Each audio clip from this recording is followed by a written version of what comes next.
10-11 था। बाकी तो सारे जो फटीचर प्लेयर रेलू कटे थे उन्होंने वैसे ही आ जाना था। ये मैंने तो किसी का नाम ही नहीं जानता जो कि फॉरेन प्लेयर आके और ये इमरान खान ने लफ्ज इस्तेमाल किया फटीचर का, तो ये इमरान खान साहब की सोच की अक्कासी करता है।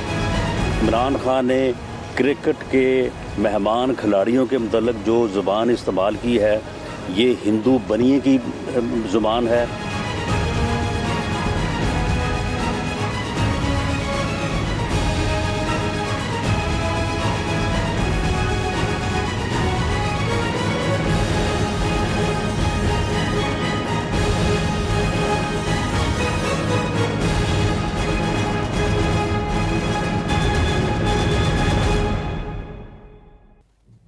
बिस्मिल्लाहिर्रहमानिर्रहीम, अस्सलाम वालेकुम नाज़रीन, आप देख रहे हैं 92@8 विद सादिया अफसाल। नाज़रीन, आजकल जहां PSL में शामिल होने वाले फॉरेन प्लेयर्स को फटीचर और रेलू कट्टा करार देने का इमरान खान साहब का बयान मौजूए बहस बना हुआ है, वहीं पर कई और मौजूआत भी ऐसे हैं, ऐसे मसाइल हैं जो कि अभी तक हल तलब हैं। मिसाल के तौर पर मिलिट्री कोर्ट्स का मामला, जिस पर आज भी पार्लिमानी रहनुमाओं की बैठक, और फिर अगर पीपल्स पार्टी की बात करें तो उनकी 9 तजावीज़ भी हमारे सामने आई हैं, लेकिन ये मामला किस तरफ लगेगा अभी कुछ कहा नहीं जा सकता है। क्यों डिले आ रहा है ये भी हमें नहीं मालूम। लेकिन साथ ही साथ पाक अफगान सरहद की अगर हम बात करें, जो आज दूसरे रोज़ भी लोगों की नकलो हरकत के लिए खुली रही, वहाँ पर भी हम देख रहे हैं कि उस मुल्क के साथ, पड़ोसी मुल्क के साथ हमारे ताल्लुकात जो हैं वो कशीदा हैं, और उनमें भी अभी कोई बेहतरी नज़र नहीं आ रही।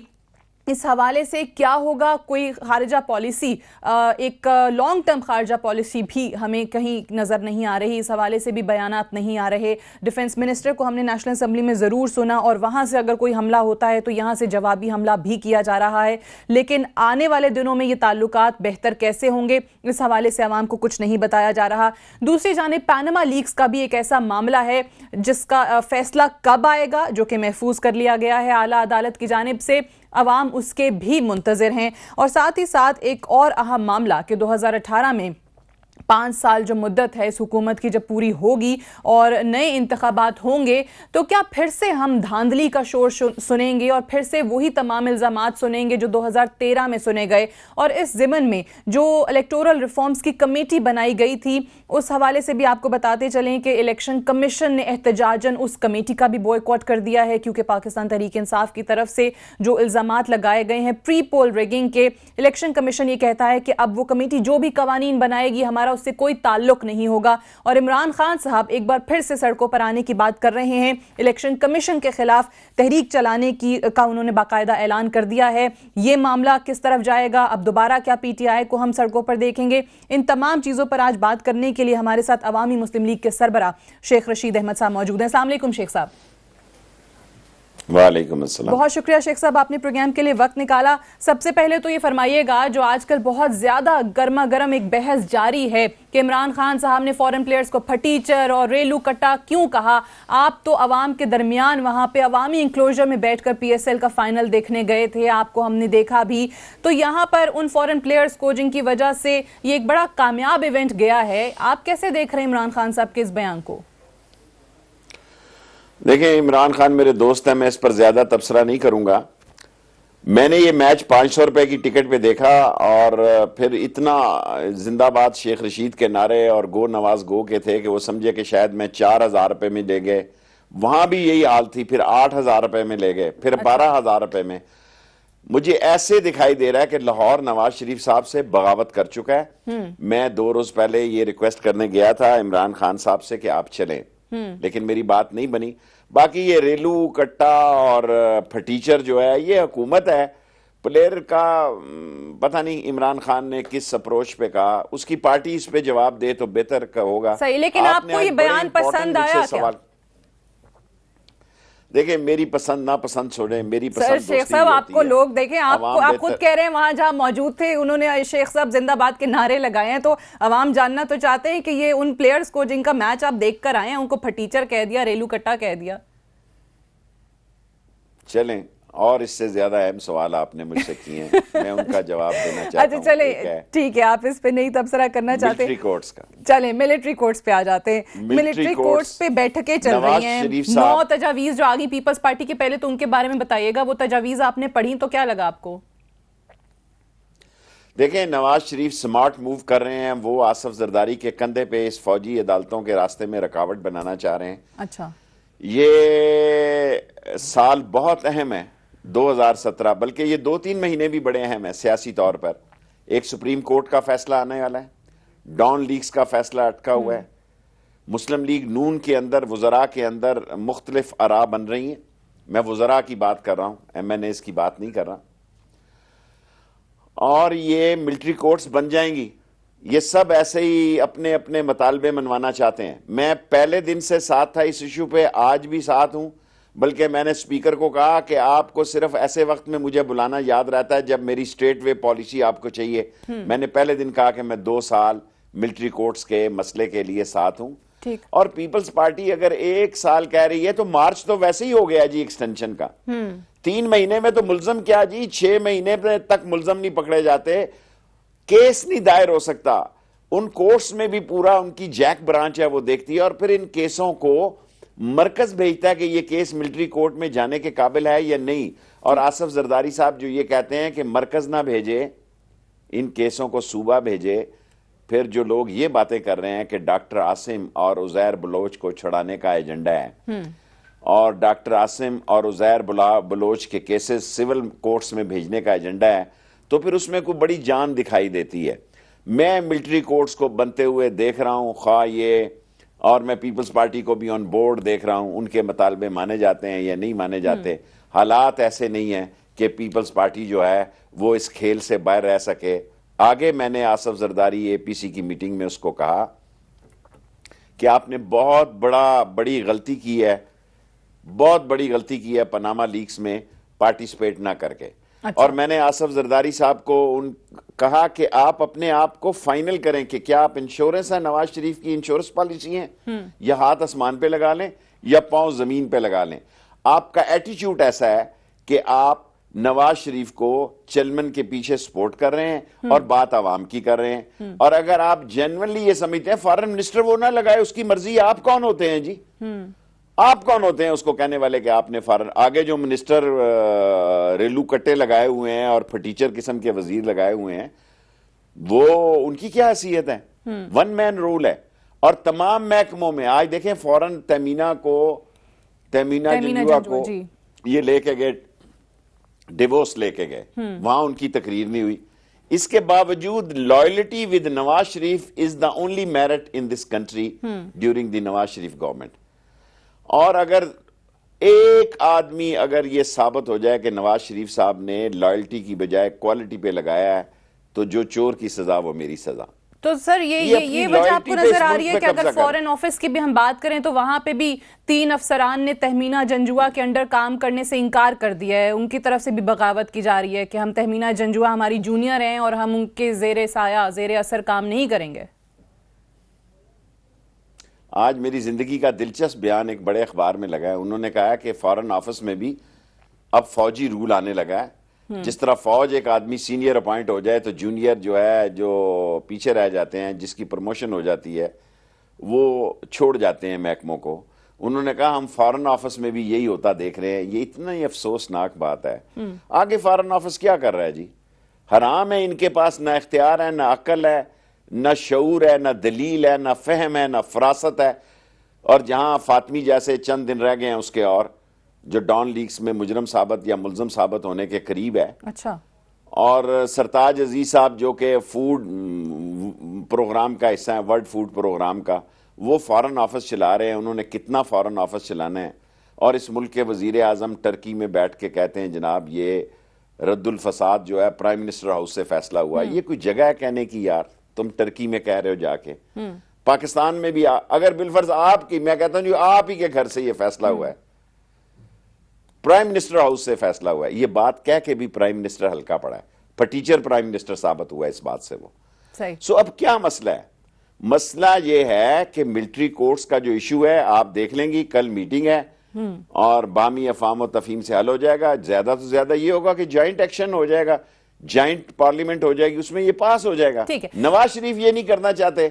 अच्छा। और आसिफ जरदारी को ये बात मैं टीवी के जरिए समझा रहा हूं कि आपके कंधे पे ये बंदूक चलाना चाहते हैं और आपका कंधा जख्मी होने जा रहा है। ठीक है शेख साहब, ये जो बात है, मैं I have to go for a short break, but break से वापस आके मैं थोड़ा सा ये समझने की कोशिश करूंगी कि इस वक्त ये जो तासुर आपने कहा ना कि हुकूमत ने बड़ी स्मार्ट मूव की है, थोड़ा इसको एलेबरेट कीजिएगा, क्योंकि इस वक्त तासुर ये मिल रहा है कि हुकूमत ने बात शुरू की मिलिट्री कोर्ट्स के कयाम की तौसीह से 3 साल से, 3 साल पे फिर इत्तफाक हमें नजर आया 2 साल पे, वहां पर पीपल्स पार्टी फिर आ गई कि नहीं 1 साल पे, MQM ने जो कहा है वो कहते हैं 1.5 साल तौसीह कर लें। तो तासुर ये मिला कि जी हुकूमत तो चाह रही है, हुकूमत तो सबको लेकर बैठ रही है और हुकूमत कह रही है 3 साल बढ़ा दें, तौसीह कर दें, लेकिन अपोजिशन की जमातें जो है ना उनका किरदार यहाँ पे बड़ा मनफी है। ये तासुर जो गया, इस पे जरा मैं थोड़ा सा आपसे मजीद बात करने की कोशिश करूंगी एक ब्रेक के बाद।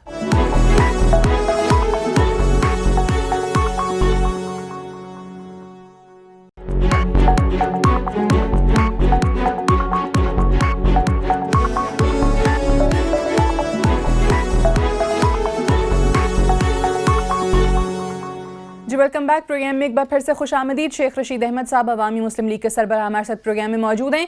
शेख साहब, ये जो हम पहले बात कर रहे थे, तो ये क्या हुकूमत की प्लानिंग का हिस्सा था, या ये पीपल्स पार्टी को आप कहते हैं कि जी पहले से बताया गया था कि यहाँ पर ये जमातें इस तरीके से रिएक्ट करेंगी? मिसाल के तौर पर मौलाना फजलुर रहमान की जमात हो गई, जरदारी साहब का भी आपने सुन लिया, प्रेस कॉन्फ्रेंस में उन्होंने 9 तजावीज़ सामने रख दी। तो तासुर तो ये गया कि हुकूमत यहाँ पर अच्छा इकदाम कर रही है, हुकूमत चाह रही है, ऑपोजिशन जमातें जो हैं ये रोड़े अटका रहे हैं। नहीं, मैंने आसिफ जरदारी साहब को और शेर पाव दोनों ने वाजे किया कि यहां हम जितने लोग बैठे हैं ये हुकूमत के आगे हां कर आए हैं। वो बड़ा परेशान हुआ। मैंने कहा सर मैं ऐसा सियासतदान नहीं हूं आसिफ जरदारी साहब कि अंदर कुछ कहूं और बाहर मीडिया में आके, मैंने कहा ये सब जो मीडिया में आके इन्होंने की बकवास की है, इज़हार अहम का इनका मसला था, उन्होंने मान लिया है। मैं सारी मीटिंग में शामिल था, कभी हुकूमत ने 3 साल नहीं कहा, 2 साल ही कहा। अगर 3 साल भी कहते तो कोई बुराई नहीं थी, क्योंकि ये हालात बड़े अजीब होने जा रहे हैं। सो आसिफ जरदारी ने शेरपाव की तरफ देखा और कहा, शेरपाव साहब, शेख रशीद, उन्होंने कहा जी बिल्कुल हम सारे बात मान आए हैं, आपने बड़ा लेट किया है। उसका अब उन्होंने समझा कि जो एपीसी की पावर थी, कि एपीसी की सारा डिसीजन पावर था, वहां तो फाटा का मसला ज्यादा तय होना शुरू हो गया कि फजलुर रहमान साहब ने कहा कि 5 साल के बाद ये शामिल होगा सूबों में, इमर्ज होगा केपीके में, और वहां दूसरी पठान क़यादतों ने कहा जी 5 साल के अंदर अंदर होगा, और ये इलेक्शन 18 के। देखें, एक ही 10-15 दिन इंतजार कर लें, बड़ा अहम फैसला मैं देख रहा हूं। मैं ज्यादा बात इसलिए नहीं कहता, फिर सारा मीडिया मेरे पीछे लग जाता है, कि ये फैसला क्लीन चिट नहीं मिलेगी नवाज शरीफ साहब को। सो मैं इसलिए बहुत बड़ी शॉट का कोई तबसरा नहीं कर रहा, और मैं इसलिए कोई बात नहीं कर रहा कि 10-15 दिन में क्लीन चिट नहीं मिलेगी नवाज शरीफ साहब को। आपको वैसे क्या फैसला क्या नजर आ रहा है? अगर क्लीन चिट नहीं मिलेगी तो किस तरीके से, अगर उनके खिलाफ फैसला आता है या आप लोगों के हक में आता है? क्योंकि इस वक्त तज्जिए जो हो रहे हैं ना वो बड़े दिलचस्प हो रहे हैं कि जी दोनों तरफ से शायद दोनों पार्टीज, दोनों फरीकैन मुतमईन हो जाएं, इस किस्म का कोई फैसला आ जाए। आपको क्या नजर आ रहा है? मैं 126 दिन अदालत में रहा हूं, मुझे आप यही कहने पे, क्योंकि मैं खुद एप्लीकेंट हूं और ये बात बहुत दूर चली जाएगी, मैंने ये जो 5 के 5 जज हैं, अगर हमारे खिलाफ भी फैसला आया तो मैं उसी दिन शाम को टीवी पे उसको कबूल करूंगा। अच्छा। लेकिन मैं वकील नहीं हूं, मैंने जिंदगी में पहली दफा या दूसरी दफा केस लड़ा है अपना खुद। सो ये केस खुद जुडिशरी के इज्जत और वकार का मसला है। एक बड़ा फैसला मैं देख रहा हूं, मुझे आप इसी तक रहने दें। सो 10-15 दिन की बात है, और इस बड़े फैसले में काफी धमा चौकड़ी मिल सकती है, और इस बड़े फैसले में हुकूमत को शदीद किस्म के झटके लग सकते हैं। अच्छा, एक चीज बताइएगा, क्लीन चिट अगर नहीं मिलती, चलें अगर नवाज शरीफ साहब वजीर आजम नहीं रहते तो इनकी पार्टी के पास अगला वजीर आजम आप किसको देखते हैं? मुतवक्के वजीर आजम कौन हो सकता है जिसको नवाज शरीफ साहब जिस पर एतमाद करते हुए उसको अपनी जगह दे दें? देखें, अगर तो कमीशन बनने जाता है, गेस वर्क है, मैं ये आपके सामने कहने जा रहा हूं, मेरे पास कोई इतला नहीं है। अगर कोई इलेक्शन कमीशन बनता है 45 दिन के लिए और नवाज शरीफ को महदूद कर दिया जाता है कि वो उस दौर वर्क ना करें, और अगर ये नहीं बनता और उनका स्टेट फैसला आता है, और अगर हदेबिया पेपर मिल की भी अपील का फैसला आ जाता है, फिर शहबाज शरीफ और इसहाक डार तो शिकंजे में आ जाते हैं ना, या इसहाक डार 164 के बयान में मैंने ये कोर्ट में कहा था कि इसहाक डार साहब का केस बड़ा कॉम्प्लिकेटेड है। 164 के बयान पर रावलपिंडी में बहुत सारे लोग सजाए मौत हुए हैं, और मैंने जस्टिस अजमत साहब को ये बात कही कि शेख साहब आपके शहर में लोग फांसी हुए हैं। उन्होंने गर्दन हिलाई और कहा कि ठीक बात है, क्योंकि 164 का जो बयान दे देता है फिर वो बाद में ये नहीं कहता कि मुझे पुलिस ने तशद्दुद किया, वरना वो जेल जाता है। सो केस क्लीन चिट जब मैं नहीं देख रहा तो मैं ये नहीं देख रहा कि जो मैंने जुमला इस्तेमाल किया उस पर ही मैं रहना चाहता हूं कि चोबे हिला देगा इस हुकूमत का फैसला। मुमकिन है नवाज शरीफ नाअहल ना हो, लेकिन एक लंगड़ी लूली हुकूमत क्या फैसला करती है ये 10-15 दिन में हो जाएगा फैसला जी। 10-15 दिन में आप कह रहे हैं हो जाएगा क्लीन चिट, आप जो है वो बिल्कुल ज्यादा से ज्यादा मार्च में ये फैसला हो जाएगा। अच्छा, ज्यादा मार्च में फैसला हो जाएगा, ठीक है। अच्छा, अब एक और चीज, ठीक है, एक और चीज शेख साहब, जिस तरीके से ऑपरेशन रद्दुल फसाद का आगाज हुआ है उसके अंदर ही ISPR की प्रेस रिलीज में नेशनल एक्शन प्लान पर अमल दरामद को हॉलमार्क करार दिया गया। पंजाब में रेंजर्स ऑपरेशन का जिक्र किया गया। जरदारी साहब की अभी जो प्रेस कॉन्फ्रेंस थी मिलिट्री कोर्ट्स की तजावीज़ जहां वो दे रहे थे, वहां पर उन्होंने एक और भी काफ़ी अहम बात की कि जो कराची के अंदर रेंजर्स के इख्तियारात हैं, जो उनका नोटिफिकेशन है, वो फ़र्क है उस नोटिफिकेशन में जो पंजाब में रेंजर्स को इख्तियारात दिए गए हैं। तो ये बात तो दुरुस्त है अगर उनके यहाँ पर रिजर्वेशंस हैं कि जो कराची मॉडल है वो फॉलो नहीं किया गया, यहाँ पंजाब के अंदर रेंजर्स को वो इख्तियारात नहीं मिले। मैं इस पॉइंट 2-3 पॉइंटों में 9 पॉइंट्स में मैं जरदारी के साथ हूं। बिल्कुल दुरुस्त बात है, 147 यहां नहीं दिया गया, और मैं रेंजर्स को कहूंगा इस ऐसे लूले लंगड़े एक्शन से बेहतर है कि आप वापस चले जाएं पंजाब से। अगर आपको इख्तियार नहीं मिल रहे तो आप क्यों अपने आप को खराब कर रहे हैं? और मैं आसफ जरदारी को सपोर्ट करता हूं कि रेंजर्स को वही इख्तियार मिलने चाहिए, और मैं चौई निसार भी बड़े दिनों से खामोश हैं, उनकी भी आवाज़ सुनना चाहता हूं। ये बड़ा स्ट्रॉन्ग इशू है कि एक सूबे में, और सूबों में नफरत का मूजिब बन रहा है। देखें ना, सूबे में लोग कह रहे हैं कि पठान जहां नजर आता है उसे आप थाने में ले जाते हैं। सिंधी ये कहता है कि पंजाब के लिए और कानून है। ये तो मुल्क के खिलाफ साजिश है। इसलिए मैं डिमांड करता हूं कि पंजाब से रेंजर्स वापस चली जाए, वरना पूरे इख्तियारात के साथ आए, ताकि इस मुल्क में एक इंसाफ का अलम बुलंद हो, और सूबाई यकजहती और सूबाई यगानगत बहुत ज़रूरी है इस मुल्क के सियासी मुस्तकबिल के लिए। इस इशू पे मैं आसफ जरदारी को सपोर्ट करता हूं। ठीक है। अच्छा, अब ये जो आपने बात की है कि पंजाब के अंदर अब जिस तरीके से पख्तूनों ने आवाज़ उठाना शुरू कर दी है कि हमसे तासुब बढ़ता जा रहा है, गो कि मेरे ही प्रोग्राम में DG ISPR से जब ये सवाल मैंने किया था तो उन्होंने क्लैरिफाई किया, उन्होंने ऐसा नहीं हो रहा है। अक्रॉस द बोर्ड गिरफ्तारियां भी हुई हैं और अक्रॉस द बोर्ड ये ऑपरेशन जारी है। तो क्या कहीं पर कोई ऐसी कुव्वतें हैं, कोई ऐसे अनासिर हैं जो ये तासुर देने की कोशिश कर रहे हैं? क्योंकि एक राय ये भी सामने आती है कि शायद पंजाब हुकूमत ही ऐसा तासुर दे और फिर ये मौजिब बने इस बात का कि पंजाब में ऑपरेशन रोक दिया जाए। देखिए, एटीट्यूड की बात है।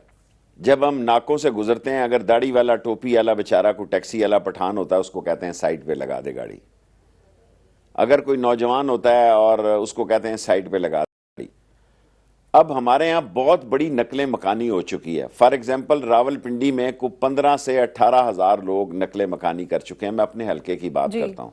अगर दोनों हल्कों को मिलाऊं, 55 और 56 को, तो कुछ 25 हज़ार लोग नकले मकानी कर चुके हैं, जो कि वहाँ किराए पे आ गए हैं। पहले भी उनके कारोबार वहाँ थे, फैमिलीज उनकी थी, वो फैमिलीज को भी ले आए। सो बहुत ज्यादा तो नहीं, लेकिन दाल में काला है। दाल में काला है। हमने एक ऐसी फजा बना दी है कि पठान को एज ए बिला वजह हमारा एटीट्यूड जो है उसके साथ अच्छा नहीं है, और ये बहुत बुरी बात है। मैं इसकी पुरजोर मजम्मत करता हूँ, और इस मसले में मैं समझता हूँ कि हुकूमत को भरपूर कदम उठाना चाहिए। ठीक है, लेकिन अगर यही चीज़ दूसरी तरफ से भी क्योंकि हमें नज़र आई है और आपको लग रहा है कि मामला मज़ीद ख़राबी की तरफ जा रहा है, मज़ीद बढ़ रहा है। मिसाल के तौर पे KP की असम्बली ने इसके ख़िलाफ़ एक करारदाद मंजूर की, और ANP के मेंबर हैं सरदार बाबक, उनका जो बयान है, उन्होंने कहा कि हम अपने सूबे से अगर पंजाबियों को निकालने आ गए तो फिर ये मामला आगे जाएगा और एक एक पंजाबी को निकालेंगे।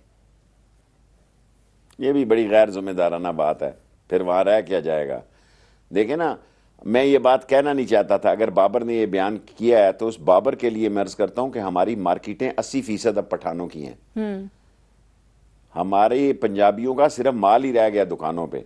अगर हमारे शहर की मार्केटों की, चाइना मार्केट की, सब्जी मंडी की, और अब मैं किस किस मार्केट का नाम लूं, वहां पठान की प्रॉपर्टी पे इतनी जबरदस्त परचेज है उनकी कि जो दुकान पंजाबी तसव्वुर भी नहीं कर सकता खरीदने की, वो खरीद रहा है, वो इन्वेस्ट कर रहा है। उसकी लाइफ सादा है पठान की, उसके पास पैसा है। पंजाबी शोशा मारता है, बस वैसे ही गाड़ी रख ली, और वो पठान जो है स्कूटर पे फिर के अपना काम दिखा रहा है। जिस तरह कराची का मेमन जो है 70 सीसी पे चल रहा है, इसी तरह हमारे यहाँ पठान जो है वो वेस्पा या 70 सीसी पे चल के वो फाइनेंशियली स्ट्रांग है, इतना स्ट्रांग है कि जिसका तसव्वुर नहीं किया जा सकता। लेकिन ये बातें नहीं होनी चाहिए। पठान हमारे भाई हैं और हमारी इज्जत है, हमें उनको पूरी इज्जत देनी बिल्कुल चाहिए। सही। कहीं पर भी कोई भी ऐसा अमल या कोई भी ऐसा कॉल नहीं नजर आना चाहिए जिससे ये तासुब वाला जो परसेप्शन है, तासुर जो है वो पैदा हो। एक ब्रेक लेंगे, ब्रेक से वापस आएंगे तो शेख साहब हमारे साथ मौजूद हैं, कुछ और मौजूआत पर उनसे सवालात हैं वो करेंगे right after this short break. Stay tuned.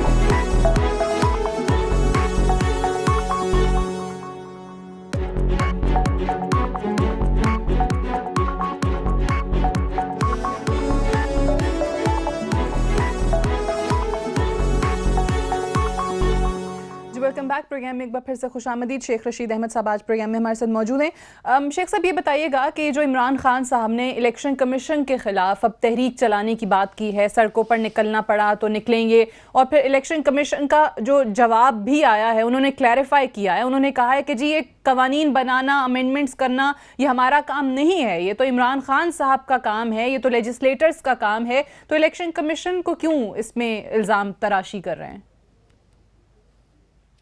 देखिए, अब मेरा प्रॉब्लम यह है कि सारा 40 मिनट का प्रोग्राम होता है, 10 मिनट के सवालात के जवाब मुझे। इमरान खान मेरा दोस्त है, मैं उसको डिफेंड करता हूं। लीगली तो जो इलेक्शन कमीशन कह रहा है वो ठीक कह रहा है कि ये हमारा काम है कानून बनाए, इलेक्शन कमीशन का कोई काम नहीं है। कोई भी जी शऊर और कॉन्स्टिट्यूशनल, मैं पाकिस्तान की पार्लियामेंट का सबसे सीनियर आदमी हूं इस वक्त। सीनियर मोस्ट हम दो आदमी हैं, मैं और चौधरी निसार। बाकी सब लोग जो हैं वो हमसे जूनियर है पार्लिमानी प्रैक्टिस में। इलेक्शन कमीशन ठीक कह रहे हैं। इमरान खान ने क्या कहा है, मैं आपसे रिक्वेस्ट करूंगा, आप उसके पास सबसे बड़ी मीडिया टीम है। अवामी मुस्लिम लीग में तो एक दो बंदे हैं वैसे ही सर, लेकिन आप उनके इत्तेहादी भी है ना, तो वो सड़कों पे आने की बात कर रहे हैं, तो फिर मैं आपसे यही पूछूंगी कि आपकी अवामी मुस्लिम लीग भी उनके साथ सड़कों पे आएगी, इलेक्शन कमीशन के खिलाफ तहरीक चलाएगी क्या? देखें, मैं जब इमरान खान का इत्तेहादी हूं तो हर बुरे वक्त में उसका इत्तेहादी हूं। अभी तो फैसला आने देना, फिर इसके बाद बात करेंगे कि वो सड़कों पे आ रहे हैं या नहीं आ रहे। और अगर इमरान खान कभी सड़कों पे आया है धरने में या बाद में, तो मैं उसके साथ ही था। और बाज़ मैंने जुबान दे दी, मैं तो 28 तारीख को कमेटी चौक 3 बजे पहुंच गया जी। बिल्कुल सही। कोई और नहीं पहुंचा तो वो उसकी जिम्मेदारी है। सो मैं इमरान खान के साथ हूं, लेकिन ये सड़कों पे आने जाने का फैसला इमरान खान ने, if I put it this way, कि कहीं मुख्तलिफ मौके पे आपको लेट डाउन भी तो किया है ना, आप नजर आ गए वहां पे जहां सपोर्ट चाहिए थी वो आपको नहीं मिली। देखें, मैं कोई प्राइम मिनिस्टर का कैंडिडेट नहीं हूं। इस दफा अवामी मुस्लिम लीग इमरान खान के साथ मिलकर ज्यादा सीटों का इमरान खान से बात करेगी। लेकिन मैं क्योंकि प्राइम मिनिस्टर का कैंडिडेट नहीं हूं और मैं अपनी सियासत का एक आखिरी दौर देख रहा हूं और कर रहा हूं, सो मेरी कोशिश है कि इस मुल्क में इंसाफ की सियासत हो, सच्चाई की सियासत हो। इस वक्त मार्केट में जितने लोग अवेलेबल हैं उसमें इमरान खान बेटर आदमी है। गलतियां वलतियां उससे हो जाती हैं, उसको डिफेंड करना और उसको गाइड करना उस अवामी मुस्लिम लीग का काम नहीं है, वो तहरीक इंसाफ का काम है। और हमें लोग ये ताना नहीं दे सकते कि हमने जो जुबान दी है उस पर पैरा दिया है। हमारी गर्दन कट सकती है, जो बात हम कहेंगे उस पर पैरा देंगे, चाहे हमारी जान चली जाए। और तारीख साबित करेगी, आगे भी तारीख साबित करेगी कि हमारी जान चली जाएगी, हम अपनी कमिटमेंट से एक कदम पीछे नहीं हटेंगे। ठीक है, दुरुस्त बात है, वो आपने मुख्तलिफ मौके पे साबित भी किया है। एक आपने बड़ा इंटरेस्टिंग अभी जुमला बोला है, आपने कहा है कि मार्केट में जितने लोग अवेलेबल है ना, उनमें बेहतरीन ऑप्शन जो है इस वक्त वो इमरान खान ही है। तो अगर मार्केट की बात करें तो फिर ओवरऑल मंदी हमें नजर आती है। अगर पूरी दुनिया में देख लें, अमेरिका जैसे मुल्क में भी लीडरशिप का वैक्यूम है, वहां पे भी ट्रंप सदर बन गया है, तो ये तो फिर पूरी दुनिया का यही हिसाब है कि लीडरशिप मिल नहीं रही कहीं पर किसी को। देखें, किसी ज़माने में हो ची मिन थे, किसी ज़माने में नासिर डिगाल था, नासिर था, डिगाल था, मोज़े तोंग था, शाह फैसल थे। तो अब इसी किस्म के यहाँ हालात हैं। और सिर्फ एक कनाडा की लीडरशिप को मैं मिला हूँ, वहाँ मुझे प्राइम मिनिस्टर नज़र आया कि उसमें डेप्थ है 34-35 साल की उम्र में। यहाँ तो सारी लीडरशिप ओवर 65 है। और जो जिन लोगों को वो मुतारफ कर रहे हैं उनमें थ्रिल ही नहीं है। अपने ख़ानदान के लोगों को मुलव्वस कर रहे हैं या लाना चाह रहे हैं, उनमें करप्शन के जरासीम बहुत ज़्यादा हैं। इसलिए खौफ आता है कि पाकिस्तान की जमहूरियत को हर लम्हे ख़तरा रहता है, क्योंकि हम जब बांटने पे आते हैं तो अपनी औलादों को बांटते हैं, डांटने पे आते हैं तो कौम के बच्चों को डांटते हैं। सो अपना बच्चा हमारा रोए तो हमारा कलेजा फटता है, गरीब का बच्चा रोए तो हमारे सर में दर्द होती है। सो हमारा एटीट्यूड अवाम के बारे में इतना इतना गया गुजरा है, फटीचर किस्म का है कि मैं क्या कह सकता हूँ। सही। अच्छा, अब आपने जिस तरह से खुद कहा कि जो मौक़िफ़ इलेक्शन कमीशन का वो दुरुस्त है, लेजिस्लेटर्स का काम है लेजिस्लेशन करना, कानून साजी करना, उनका नहीं है। अब इन्होंने जो इलेक्शन कमीशन ने बॉयकॉट किया है इलेक्टोरल रिफॉर्म्स कमेटी का, उसको आप किस तरीके से देखते हैं कि उन्होंने अब कह दिया है कि अब जो भी कानून साजी हो, जो भी कवानीन बने, हमारा उससे कोई ताल्लुक नहीं होगा और इलेक्शन कमीशन इस्लाहात से मुताल्लिक कवानीन का हम हिस्सा भी नहीं बनेंगे? देखें जी, इलेक्शन कमीशन को रिकंसिडर करना चाहिए, क्योंकि मामला बड़ा पचीदा है। 2017 बड़ा पचीदा साल है। देखें, एक सुपर पावर के मामलात, सारा आलम इस्लाम का मामलात, हमारे अफ़गानिस्तान के साथ मामलात, हमारे इंडिया के साथ मामलात, हमारे मामलात अपने पड़ोसियों के साथ, हमारी नाअहलियाँ, नालायकियाँ, करप्शन, डिसऑनेस्टी, लॉलेसनेस, हैं जी, ये इतनी बढ़ती जा रही है, इतनी बढ़ती जा रही है कि हमें रिट्रीट भी करना पड़े तो इसमें ईगो नहीं बनानी चाहिए। सुप्रीम कोर्ट के मामलात का फैसला आने के बाद मेरा ख्याल है इलेक्शन कमीशन इस पे सोचे, और मेहरबानी होगी, मैं उनसे पर्सनल दरख्वास्त करता हूँ कि इसको रिकंसिडर करें। ठीक है, लेकिन शेख साहब, इसमें वाकई में अगर मैं आपसे पूछूं कि अपोजिशन की जमातें, क्योंकि हुकूमत जो है वो कसूरवार अपोजिशन की जमातों को करार देती है, अपोजिशन कह देती है कि जी हुकूमत संजीदा नहीं है, लेकिन मसला ये है कि यहाँ पर तो शायद इस कमेटी की जहाँ तक बात है, इस्लाहात की जो बात है, वो टॉक शोज़ में आकर, टीवी पे आके, प्रेस कॉन्फ्रेंसेस करके कह देना एक और चीज़ होती है, लेकिन वहाँ पर कितने लोग या कितनी जमातों ने संजीदगी का मुजाहरा किया है कि हाँ भाई ये इस्लाहात हों, ये सिस्टम बेहतर हो, ताकि शफाफ इंतखाबात हों, अगली बार धांधली का नारा फिर से ना लगे। देखें, पाकिस्तान में जब भी इंतखाबात हुए धांधली में हुए। एक फेयर इंतखाबात हुआ जिसमें मशरकी पाकिस्तान बांग्लादेश बन गया कि इंडियन आके वहां वोटें डाल गए। जो फेयर इंतखाबात बांग्लादेश में हुए, जो उस वक्त मशरकी पाकिस्तान था, उसमें इंडिया के लोगों ने बॉर्डर क्रॉस करके मुजीबुर रहमान को, एक नूरुल अमीन की सीट थी, उसको वोट डाल दिए। पाकिस्तान का मिजाज जमहूरी बड़ा ही भयानक, बड़ा ही खौफनाक और बड़ा करप्शन की मानद है। अब करप्शन वाले लोग ही जो है, जो करप्शन की दौलत कमाएंगे, इस कारपोरेशनों में देखें 3-3 करोड़ रुपया एक एक बंदे ने लगाया है। जो जितना बड़ा जवारी है वो इलेक्शन जीत गया, जो जितना बड़ा शरीफ है लोगों ने उसको मुंह नहीं लगाया। जो जितना बड़ा मंशियात फरोश है, जो जितना बड़ा बुकिया है, जिसके पास जुए का माल है, उनको लोगों ने मुअज़्ज़ज़ समझ लिया है। जब हम उनको कहते हैं यार ये क्या हो गया, कहते हैं जी आप तो प्रोग्राम ही कर सकते हैं ना, ये हमारे क्या कहूँ आपको, हमारे बच्चों की शादी पे भी हेल्प करता है, हमारे बच्चों का छोटा मोटा मसला हल करता है। आप महल्ले में रहते जरूर हैं, पर आपकी हमें कोई पैसों की तो कोई मदद हासिल नहीं है। सो हम लोग जो पैसा नहीं बना सके, बाज़ का सोचते हैं कि यार शायद ये जो करप्ट लोग थे ये हमसे ज्यादा दानिश्वर थे कि उन्होंने पैसों के जोर पर हमें शिकस्त दे दी है और हमें महदूद कर दिया है कि हम सिर्फ टीवी के प्रोग्रामों तक रह जाएं और करप्ट लोग इस मुल्क के मुअज़्ज़ज़ कहलाएं और अकड़ के कहें हाँ जो कुछ करना है कर लो। कश्मीर के इलेक्शन में जिसके पास 10 वोटें थी, उसने कहा जी 50,000 रुपया लिया, बड़ी मजबूरी थी। क्या करें बताएं, ये जमहूरियत है तो फिर अल्लाह ताला रहम करें। फिर तो इन्ना लिल्लाह व इन्ना इलैहि राजिऊन है इस जमहूरियत के लिए, जिसके पास हराम की कमाई है वो बेहतर तौर पे इलेक्शन लड़ सकेगा। ठीक है, मुझे एक ब्रेक लेने दें शेख साहब, लेकिन ब्रेक से वापस आके कि फिर जो हमारे ये समाजी रवैयों पे बात आ गई ना कि अगर अवाम ही या उसका माइंडसेट ही ऐसा है कि जहां पर वो अपना वोट बेचने को तैयार बैठे हैं, चलें जो खरीद रहा है वो तो एक और बात है, आपने कहा हराम की कमाई है, ज़्यादा पैसा आ गया, उसने किसी ना किसी तरीके से, चाहे वो नाजायज़ तरीका ही क्यों ना हो इलेक्शन जीतना है, लेकिन जो अवाम अपना वोट बेचने को तैयार हैं, उनका ज़मीर इस चीज़ पे मलामत नहीं कर रहा, तो वो अवाम का ये जो ओवरऑल हमारा समाज का रवैया है, इसको किस तरीके से तब्दील कर सकते हैं, इस पर बात करेंगे एक ब्रेक के बाद।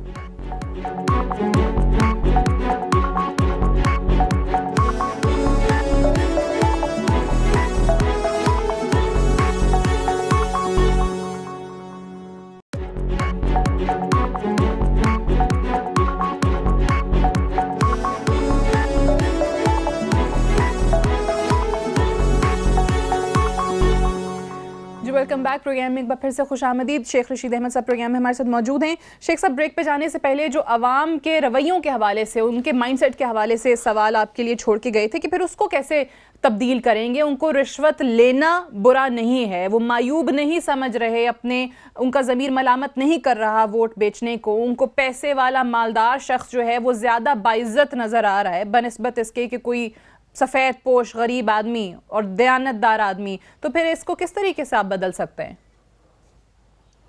मैं आपसे बिल्कुल 100% इत्तफाक करता हूँ। इस सिस्टम को बदलना चाहिए। बास का तो मैं कई दिनों से सोच रहे हैं कि हमें प्रेसिडेंशियल फॉर्म ऑफ गवर्नमेंट की तरफ जाना चाहिए। 5 चोर खानदान इस मुल्क पे काबिज हो गए और उनके 30 बच्चे। उनको ये निजाम जो है वो सूट करता है। एक दूसरे के लिए वो इंश्योरेंस पॉलिसी है। Gang of 5 and their 30 kids are the major problem. लेकिन सुबह मैं निहारी वाले के पास जाता हूं, जब देखता हूं कि वो भी आटा डाल रहा है, दूध वाला पानी डाल रहा है, पानी वाला पानी में गंदा पानी, जो महंगी बोतलें हैं वो भी मिलावट में है। जिस मुल्क में खादें मिलावट की आ रही हैं, जिस मुल्क में दूध मिलावट का आ रहा है, इवन स्टंट मिलावट के आ रहे हैं, दवाइयां मिलावट की आ रही हैं, तो फिर मिन हैसुल कौम हम करप्ट हो गए ना। तो हमारे लिए कोई वली तो नहीं आने ना, हमारे लिए कोई वली नहीं आनी है। तो हमें पसंद है जिस आदमी का जितना बड़ा साइज है वो अपनी कीमत लगा रहा है। वो कहते हैं, इंडिया का गाना है कि बोलो जी तुम क्या क्या खरीदोगे, हर चीज यहाँ बिकती है। सो बिकने का अंबार लगा हुआ है। ये जमहूरियत और सियासत कम है और सुपरमार्केट ज्यादा है। जिसका जितना साइज है वो उससे खेल रहा है और कमा रहा है, यहीं से कमाते हैं। फिर ये कौम को इतनी बेवकूफ और सादी, और कौम को बेवकूफ नहीं कहना चाहिए, मैं विड्रॉ करता हूं, मैं कहता हूं ये कौम इतनी सादी है कि इसको समझ नहीं आ रही ये कर्जा तेरे बेटे ने देना, इन्होंने तो नहीं देना, इन्होंने तो पैसे बाहर ले जाने हैं। वो 1 दिन 2 दिन 7 दिन 8 दिन की आमदन को अपनी जिंदगी का इशू समझ लेता है, जो कि बहुत अफसोसनाक है। ठीक है। अच्छा, आपने अभी ये बात की ना प्रेसिडेंशियल फॉर्म ऑफ सिस्टम की, प्रेसिडेंशियल गवर्नमेंट्स की। जब भी हम बात करते हैं, हमारे मुल्क में इस इशू पर डिबेट होना ही सियासतदान मायूब समझते हैं। इसकी क्या वजह है? मतलब इस मुल्क में एक हेल्दी कंस्ट्रक्टिव डिबेट भी नहीं हो सकती किसी चीज़ पे? मेरी अक्सर पॉलिटिकल पार्टीज के जितने लोगों से बात होती है वो कहते हैं नहीं, यहाँ पे तो पार्लियामेंटेरियंस ही हैं, पार्लियामेंटेरी सिस्टम ही चलेगा। क्यों चलेगा पार्लियामेंटेरी? अगर आप नहीं चला पा रहे हैं किसी भी निज़ाम को, तो कैसे चलेगा? देखें, हम सियासतदान जो हैं कॉन्स्टिट्यूएंसी पॉलिटिक्स की तरफ थानों पे कंट्रोल रखते हैं, अपने SHO लगाते हैं। हम मज़ारों से भी बुरा अपने वोटरों से सलूक करते हैं। 87% लोग अपने हलकों में ही नहीं रहते, बल्कि 90 भी बाज लोग कहते हैं, 80 से लेके इन बिटवीन 80 to 19 लोग अपने हलकों में नहीं जा रहते। इलेक्शन के दिनों में जाते हैं, पूरे गांव की दुआएं खैर करते हैं, जो मर गया उसकी आफियत। हम मर जाते हैं, जनाजा गांव में भुगतते मर जाते हैं लोगों के जना। एक दिन मैंने ज़ियाउल हक को कहा, वो बड़ा हंसा। उसने कहा मैंने घर जा, मैंने कहा मिस्टर प्रेसिडेंट, उसने कहा आप मेरी मुखालफत करते हो। मैंने कहा ये मेरा कंधा देखा है, नीचे है जनाजे उठा के, और ये ऊपर है। उसने कहा क्यों? मैंने कहा जनाजे उठा के। हमें वोटों की भीख मांगनी पड़ती है, जिनकी बरादरियां नहीं है, जिनके कबीले नहीं है, जिनका ट्राइब नहीं है। सलाहियतें दम तोड़ रही हैं इस मुल्क में। पार्टियों के अंदर सलाहियतों वाले लोग नहीं चल सकते, दौलत वाले लोग चल सकते हैं। जिनके पास फरावानी की दौलत है, उन पार्टी के कायदीन उनकी जेब की घड़ी और हाथ की छड़ी होते हैं। और सारी जो वर्कर होता है वो धक्के खाने के लिए और वोट देने के लिए पैदा हुआ है। वो असेंबली की शक्ल नहीं देख सकता। 20 करोड़ लोगों में 1 लाख लोग सिर्फ होंगे जो असेंबली की शक्ल शायद जिसका पास बन जाए। 19 करोड़ लोग इस असेंबली की शक्ल नहीं देख सकते, ये असेंबली कैसी है अंदर से। ठीक। सो आप ये बातें मैं अपने सही। गंदे अच्छा चलें, टाइम भी थोड़ा है, लेकिन एक और अहम मौजू है जिस तरीके से हम देख रहे हैं कि 2 रोज़ के लिए पाक अफगान सरहद खोली गई, जिसको सील किया गया था आर्जी तौर पर। अब जिनके सफरी दस्तावेजात मुकम्मल हैं वो यहाँ से वापस जा रहे हैं, अफगान जो यहाँ स्ट्रैंडेड थे। आप किस तरीके से देख रहे हैं ये जो कशीदगी बढ़ती जा रही है, ये तनाव बढ़ता चला जा रहा है, इसका कोई मुस्तकिल हल निकल पाएगा, ये मामला ऐसे ही चलता रहेगा? सारी जिंदगी ऐसा ही चला है जी। 48 में भी देखें अफगानिस्तान से कैसे तल्लकात है, 47 में हम बने। मैं बड़ी अहम मिसाल आपको देता हूं, 74 में 40 मुल्कों के सरबराह यहां आए और उसमें अफगान सरबराह नहीं था, उसमें अपना एम्बेसडर भेजा और उसने आके पख्तूनिस्तान की बात की और डिवेंडर लाइन की बात की। अचकजई को, इसका क्या नाम था जो पहले प्रेसिडेंट था अफगानिस्तान का, यहाँ पीछे में मेरे साथ इतनी गप्पे मारा कर, हामिद करजई गप्पे मारा करता था, उस वक्त उसकी गुफ्तगू क्या थी, जब वो प्रेसिडेंट बन गया तो क्या थी। ये सूरत हाल ठीक हैंडल हुई है, बिल्कुल ठीक हुई है। पैदलों को आने जाने दिया जाए और जो बदमाशी करती है ईंट का जवाब पत्थर से दिया जाए। मेरी सारी सियासत का निचोड़ यही है कि टिट फॉर टैट, जो जैसा करे इंडिया वैसा करो, जो जैसा करे अफगानिस्तान वैसा करो।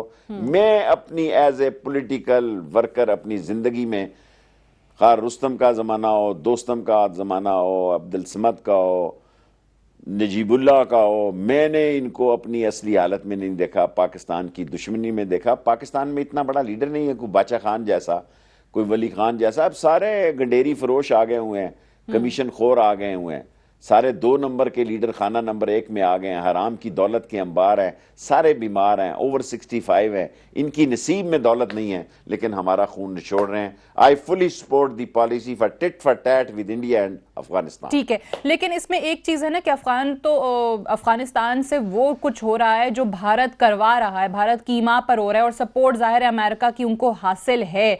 तो जो काबुल का मौकफ है, जो अफगानिस्तान का मौकफ है, वो इस लिहाज से थोड़ा ज्यादा सुना जाता है। आपकी सफारती सतह पर इस ज़िमन में कोशिशें शायद उस तरीके से रही ही नहीं है, तो आपका मौकफ कहां सुना जा रहा है? आपकी आवाज को कौन सुन रहा है? देखें, हमने जितनी बड़ी लड़ाई लड़ी है और जितनी बड़ी सजा हमारे स्कूल, हमारे मदरसे, हमारे जनाजे, हमारे सेवन शरीफ और हमारी दूसरी दरगाहें बर्दाश्त कर रही हैं, ये अफगानिस्तान से भी खाली नहीं जाएगा। जो आईएसएस वहाँ इकट्ठी हो रही है और जो ये सारी इंडिया जो है अमेरिका के जेब की घड़ी और हाथ की छड़ी बना है, ये मैंने कभी नहीं सोचा था गांधी के दौर में या गांधी के दौर में या राजेव के दौर में। ये मोदी बहुत खतरनाक है। खुदा नवाज शरीफ को अक्ल दे कि वो मोदी की सोचों को समझ सके और मोदी के मास्टर प्लान को समझ सके। हुकूमत करना ही कोई कमाल नहीं होता, कमीशन खा लेना और दौलत बाहर ले जाना कोई कमाल नहीं होता। उम्र के बाज़ आखिरी हिस्सों में अल्लाह ताला लोगों को हदायत दे ताकि अपनी कौम के लिए सोचे, अपने पेट के लिए ना सोचें। सही, अपनी कौम के लिए सोचे, अपने पेट के लिए ना सोचें। इसी दुआ पर जो शेख साहब ने की है, प्रोग्राम क्लोज करते हैं। बहुत बहुत शुक्रिया शेख रशीद अहमद साहब प्रोग्राम में हमें ज्वाइन करने के लिए। That's all for tonight. I will see you tomorrow इंशाल्लाह। इजाज़त दीजिए, खुदा हाफिज़।